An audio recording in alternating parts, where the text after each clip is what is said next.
juro que amanhã eu vou falar menos. Nosso palestrante de hoje, o primeiro, é o Enio Burgos. Ele tem um belo livro, cujo título é Medicina Interior, e o subtítulo é A Medicina do Coração e da Mente. A editora Bode Gaia. É sobre esse assunto que ele vai falar para nós. Ele até já entrou.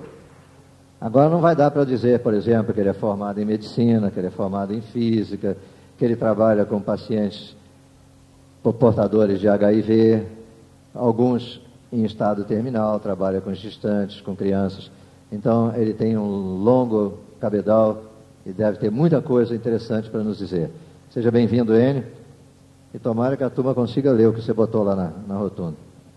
Aqui está o livro do Enio. Enio, você vai... Olha, vou te dar o livro aí.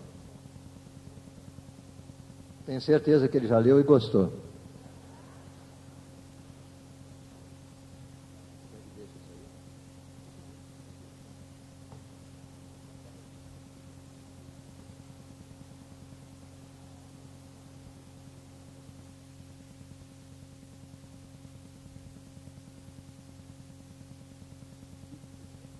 É uma grande honra para mim ter sido convidado a estar aqui essa noite em Campina Grande. E eu me sinto extremamente num momento desafiador, né?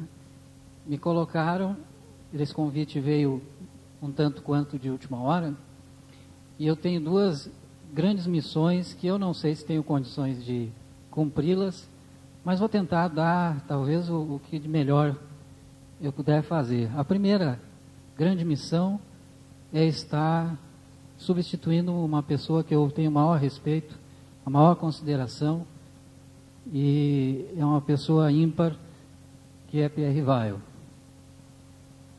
Pierre Weil, por motivos, ao que eu soube, de saúde, então eu desejo que ele supere o quanto antes essa dificuldade e que possa estar aqui conosco novamente em outro momento. Então essa já é uma grande missão de estar aqui, e eu tenho muito pouco tempo para falar sobre um assunto muito vasto. Então eu costumo, antes de iniciar a minha fala, já começar a pedir desculpas, a pedir perdão às pessoas, porque, na verdade, eu não me considero sequer um palestrante, eu não considero que eu tenha o dom da fala, não é? O dom da oratória. Então eu faço, na verdade, um grande esforço para me fazer compreender, e espero que vocês aproveitem e eu possa dar a vocês uma noção do que seja a medicina interior ou a medicina do coração e da mente. Eu compararia essa minha fala de hoje a estar tentando com vocês abrir uma janela e que nós possamos olhar através dessa janela. A paisagem do outro lado, na verdade, é muito ampla e muito abrangente, mas eu tenho que resumir as coisas o máximo que eu puder, e eu sei que isso traz um certo prejuízo para a compreensão. Normalmente, quando eu falo esse tema da medicina interior, a medicina do coração e da mente, vocês levem em consideração que eu costumo abordar em 4 dias, e eu tenho 40 minutos hoje. Então, uma grande missão que me foi dada, e eu quero lamentar, vamos dizer assim, se eu não for claro, se a minha fala for até um pouco difícil de compreender em alguns momentos, e que vocês me ajudem e tenham, por favor, paciência, e façam perguntas também, se for o caso de eu não estar sendo muito claro. Eu sei que muitas pessoas não enxergam essa tabela com nitidez, porque realmente ela está, enfim, escurecida, né? Eu vou tentar descrever esse quadro rapidamente, que é um resumo, é como um esquema, né? E todo esquema, ele funciona até certo ponto bem, e quando a gente quer aprofundar as coisas, a gente tem que jogar o esquema fora, né? mas para fio condutor da palestra ele serve, ele se presta para isso, né? Basicamente o que eu quero transmitir a vocês essa noite é, tentando simplificar, é que nós somos dotados como seres humanos não apenas desse corpo físico, não é? Nós temos, além desse corpo físico, nós temos uma mente. O físico, vocês todos compreendem muito bem, é uma parte material de nós, do nosso ser, né? É a parte que nós podemos palpar, é uma parte muito densa, né? Então nós conseguimos olhar, por exemplo, o nosso corpo refletido em um espelho. Talvez você acorde pela manhã e tenha esse hábito de se olhar no espelho e ver como é que você está, né? Você olha e com os cabelos desgrenhados, né? Pode ter uma sensação assim de, nossa, como eu estou horrível, né? Eu não posso sair na rua assim, eu tenho que me ajeitar, eu tenho que me arrumar, eu tenho que tomar alguma providência, né? Porque o meu corpo não está bem, não está apresentável para mim sair à rua, né? E é muito claro isso, que as pessoas então se arrumam, lavam o rosto, penteiam o cabelo, as mulheres usam maquiagem, não é? Então é muito fácil para nós, digamos assim, adaptarmos a nossa aparência exterior, o nosso corpo, e é isso que nós fazemos todos os dias. Se esse nosso corpo está muito sujo, por exemplo, ou se a gente não tomar banho por alguns dias, as pessoas vão notar isso e vão, de repente, nos aconselhar a tomar um banho, né? E esse nosso corpo, então, é motivo, talvez, das nossas grandes preocupações na vida, né? Porque se ele adoece, por exemplo, não é? Nós imediatamente ficamos muito preocupados e às vezes é uma dorzinha boba que acontece num lugar do corpo e a gente já pensa, meu Deus, eu no mínimo estou com um câncer, alguma coisa muito grave, né? Nós temos uma grande preocupação com o nosso corpo e às vezes nós esquecemos de notar que além dessa dimensão física que nós procuramos a vida inteira lidar com ela, alimentar o nosso corpo. Às vezes a gente tem o privilégio de comprar um carro para adornar esse corpo, né? E para levar esse corpo para passear, né? Nós fazemos então, às vezes da nossa vida, uma lida que leva talvez 99% da nossa energia, da nossa atenção, voltada para a dimensão material. E deixamos de lado o olhar que nós poderíamos fazer e deveríamos fazer para a nossa outra dimensão, a outra dimensão do nosso ser, que não é física, que não é material, que não pode ser palpada, assim como o nosso corpo pode ser palpado, que é a nossa mente. Porém, eu quero deixar a imagem aqui para vocês de que esse corpo, sem uma mente, é só um cadáver, é só um ser sem vida, não é? É como se fosse um navio sem uma bússola, não é? O que nos orienta na nossa vida, o que nos faz escolher entre A, B ou C, o que nos faz ir para a direita ou para a esquerda na nossa vida, não é exatamente o corpo, mas a nossa dimensão sutil, a nossa mente. Aquilo que nós não podemos palpar, os nossos pensamentos. E vocês vão compreender rapidamente.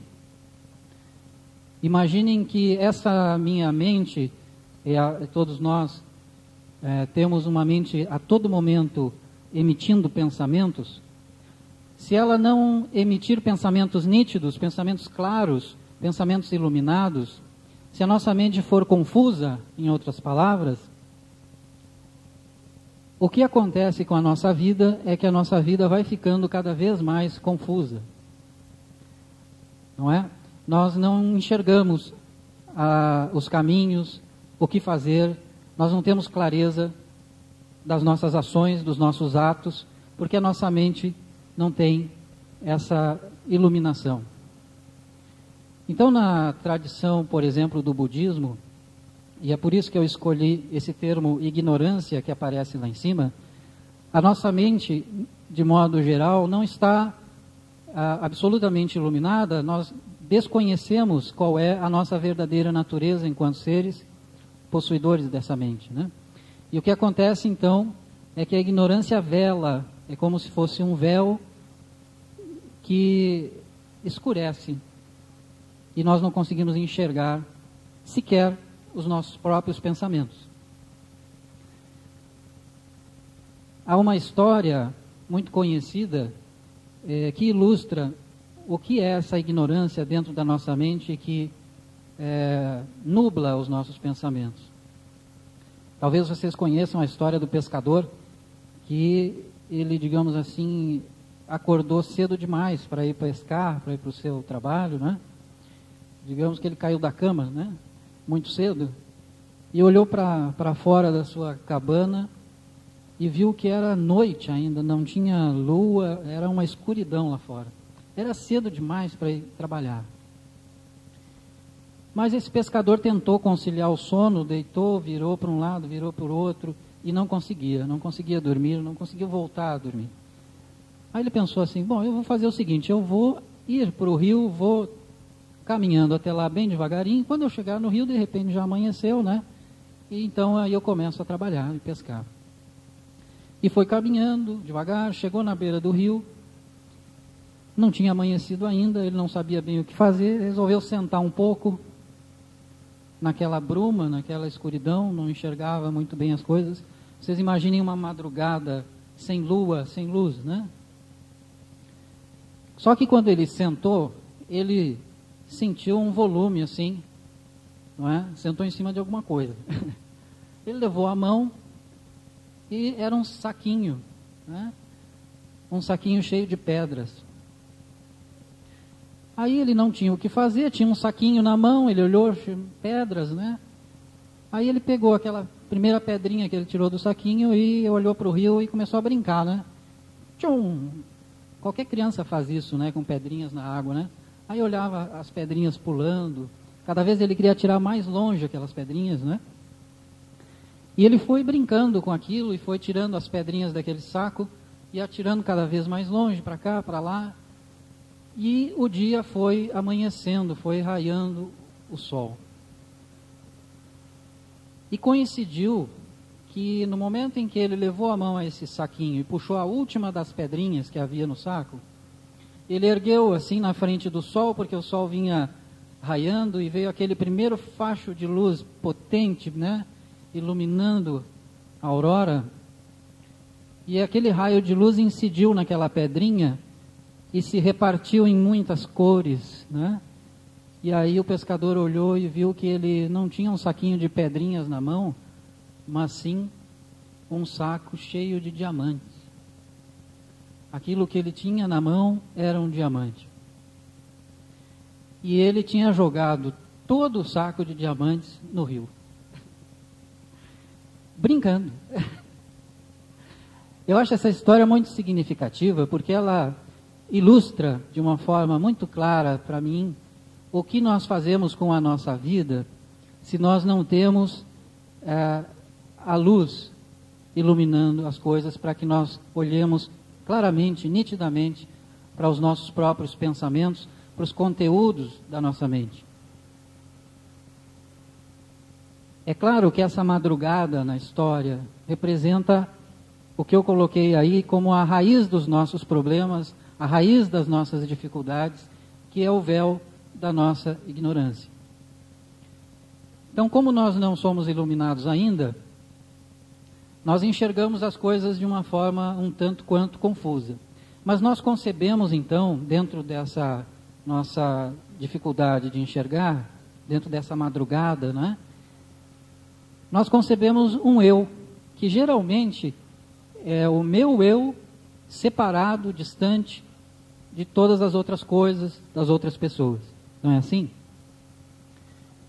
E é claro que nós vamos nos tornando apegados, queremos defender o nosso eu, né? E todos os desejos começam a surgir a partir desse eu. E na nossa mente, então, começam a surgir, de acordo com o nosso eu, o eu de cada um, né? conforme ele é concebido, conforme as características e particularidades de cada um, nós temos basicamente 3 formas de emissão de pensamentos produzidos na nossa mente em função desse eu. Quando nós nos relacionamos com as sensações, todas as sensações da nossa vida, através da visão, através da audição, através do tato, olfato, gustação, essas experiências sensoriais para nós têm 3 básicas naturezas, né? Ou elas são agradáveis para nós, muito agradáveis, né? E nós temos então a tendência a querer repetir essa experiência agradável, né? Até porque para nós é agradável, para o nosso eu é agradável. Ou as nossas experiências com o mundo, com as pessoas, com as coisas, com os objetos, nos são aversivas, nos são desagradáveis, né? Completamente desagradáveis, e nós não queremos repetir mais aquela experiência e não queremos saber daquilo. Ou então, nenhuma coisa nem outra. As impressões que nós temos, a experiência que nós temos sensorial com o mundo, com as pessoas, com as coisas, ela é indiferente. É aquela história do tanto faz, né? Aquilo não nos toca, não nos puxa, nem nos empurra, e aquilo tanto faz. Então, se vocês olharem para esse quadro, vocês vão ver que, a partir da nossa concepção de um eu separado, nós criamos basicamente 3 formas de relação, e eu diria, de emissão de pensamentos interiores. E eu vou examinar com vocês, juntamente com vocês, cada um desses 3 pensamentos. Se uma pessoa tem pensamentos de aversão, que seria, vocês olhando aí a coluna ali da esquerda, né? Digamos que uma pessoa, ela tem na sua mente a emissão de pensamentos aversivos recorrentemente. A maioria das vezes ela tem pensamentos de aversão. O que é pensamentos de aversão? As coisas para ela são desagradáveis. A pessoa que tem muitos pensamentos de aversão, a característica dos pensamentos que ela tem na sua mente é do tipo assim, são do tipo assim os pensamentos que ela emite. Todos os objetos, por exemplo, esse copo, ela vê apenas os defeitos. Não, esse copo é horrível, esse copo não presta, esse copo é ruim, esse copo é de plástico, eu não gosto de plástico. Então, a característica dos nossos pensamentos aversivos é a negação. Eu não aceito, eu não suporto, eu não quero, isso não. Eu não admito, eu não tolero, não é? E desses pensamentos é que surgem as nossas reações com o mundo, que são, vocês podem ler ali, o ódio, a ira, a cólera, né? Os pensamentos aversivos, eles circulam no nosso corpo inteiro, ou seja, os nossos pensamentos não são apenas com o nosso cérebro. Quando nós temos raiva, quando nós temos ódio, quando nós temos essa aversão, é uma força que flui, que percorre o nosso corpo, do fio do cabelo à ponta do dedão do pé. Nós somos inteiramente tomados por isso. Eu não tenho muito tempo para entrar nos detalhes, mas o que eu queria dizer a vocês com relação à aversão é que as pessoas que experimentam a aversão, elas normalmente são muito brabas, muito briguentas, elas por qualquer razão explodem, né? São pessoas vermelhas, sanguíneas, quentes. São pessoas que estão assistindo televisão, às vezes dá uma notícia e a pessoa briga e começa a brigar com os outros, e tu não te posiciona, tu também, né? Você dá bom dia para uma pessoa aversiva e ela diz, bom dia por quê? O dia tá ruim, não, né? São pessoas que reclamam o tempo inteiro. São pessoas que têm uma grande facilidade de matar os seres. Passa uma barata, passa um mosquito, a pessoa, sem pensar, ela não tem, vamos dizer assim, nenhum drama de consciência, né? Ela não tem nenhuma reflexão para matar um outro ser. É simplesmente um ato automático, né? Passa um mosquito, a pessoa, peguei, esse eu matei, né? Então, Vocês não conhecem pessoas assim, né?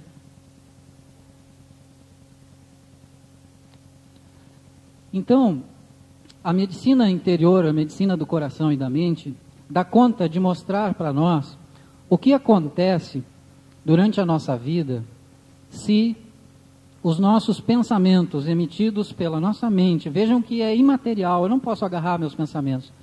Eu posso botar um espelho na minha frente e eu não enxergo isso. Mas se os meus pensamentos forem aversivos, ao final, ou com o passar dos anos, eu vou ter problemas. Se eu conseguir chegar ao final da minha vida, né? Porque as pessoas muito agressivas, ou que têm muita aversão, elas acabam, às vezes, entrando em conflito com as outras. Elas, às vezes, usam armas, né? Eu diria a vocês que todas as armas, toda faca, todo revólver, toda arma bélica, todo tanque de guerra, todo míssil, toda bomba nuclear que o ser humano produziu, veio disto, veio de eu não aceito, isso eu não admito, isso eu não tolero. Não é? E os pensamentos que nós temos de aversão, eles nos dominam 24 horas por dia, da manhã à noite.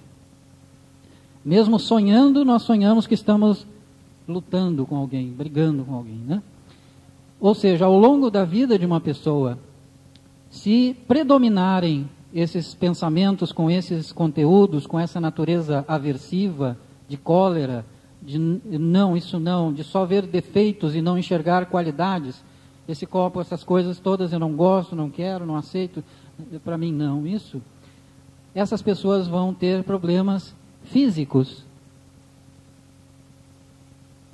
Ou seja, a nossa mente vai determinar, esses pensamentos e esses fluxos vão determinar os problemas que nós vamos ter mais adiante.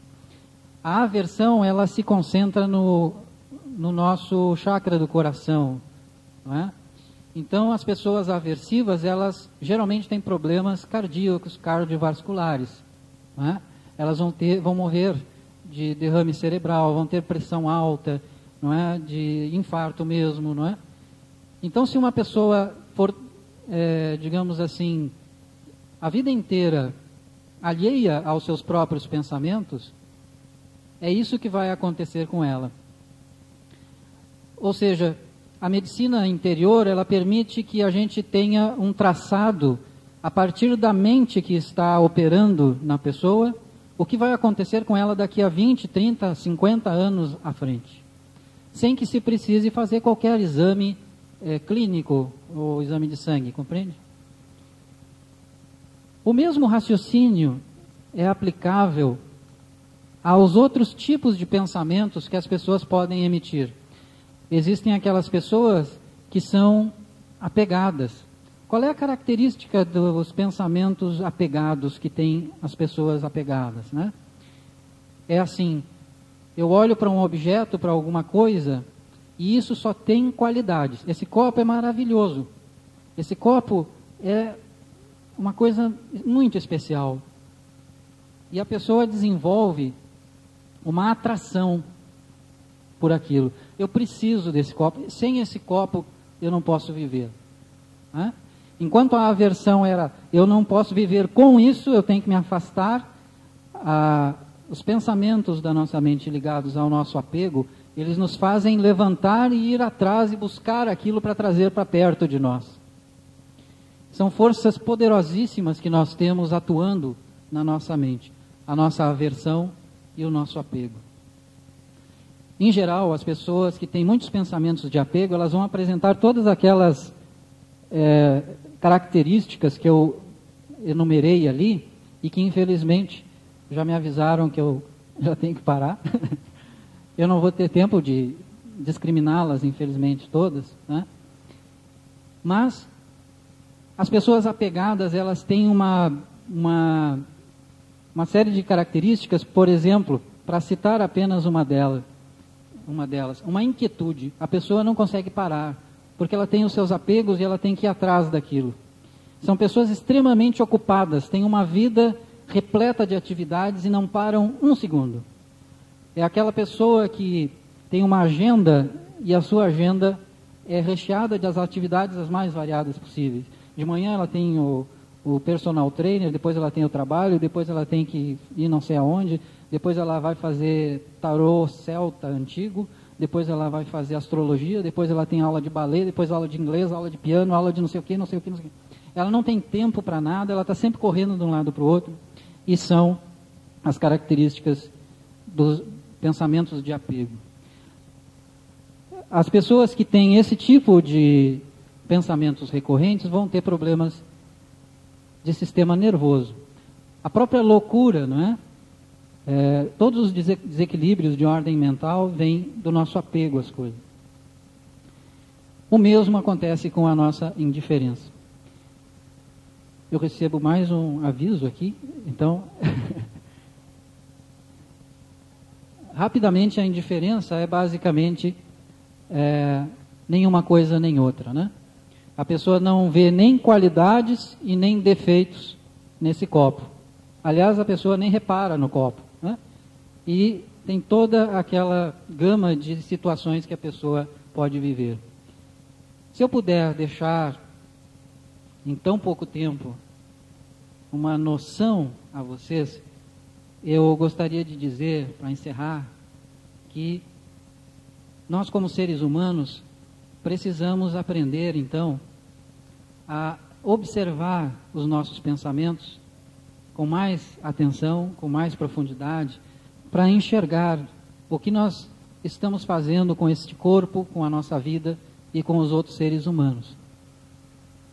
Porque viver em função do apego, querendo todas as coisas, não é? Acumular bens, acumular objetos, não é?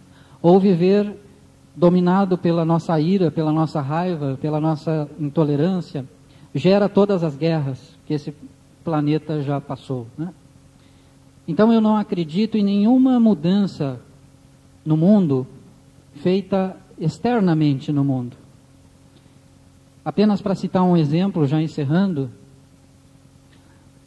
pode ser que nós tiremos todos os armamentos e bombas que existem no planeta. Então nós fazemos uma reforma exterior, né? Uma reforma no mundo. Acabamos com as armas de guerra. Eu pergunto a vocês, se continuam pensamentos de aversão dentro da nossa mente, as pessoas vão parar de se agredir e de ser intolerantes? Não.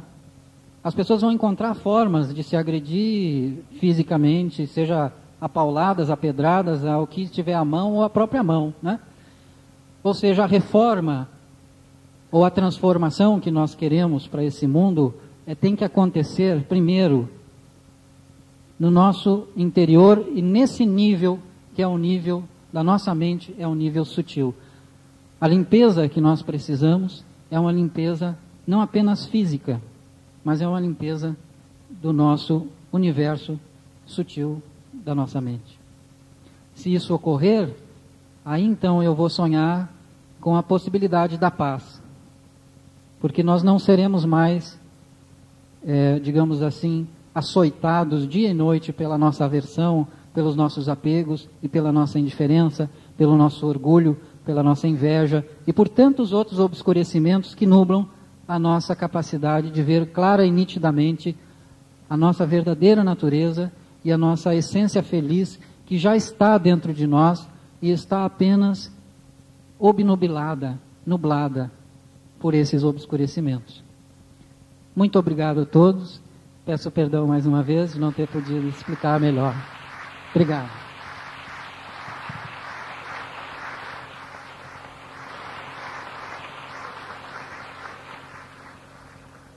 Amigos, uma rápida observação é porque um pequeno lapso aqui no catálogo do evento sobre amanhã.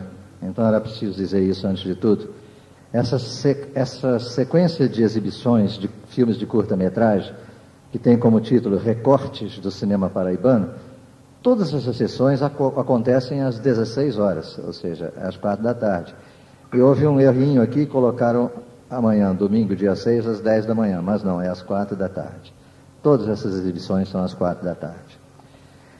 Eu também precisava explicar a vocês que o professor Pierre Weil, que é uma pessoa tão querida nossa, é uma pessoa de expressão mundial, Eu já lia os livros dele quando eu tinha 19 anos e nunca sonhei que um dia ele estaria morando no Brasil e seria nosso amigo, frequentaria, né, o evento tanto.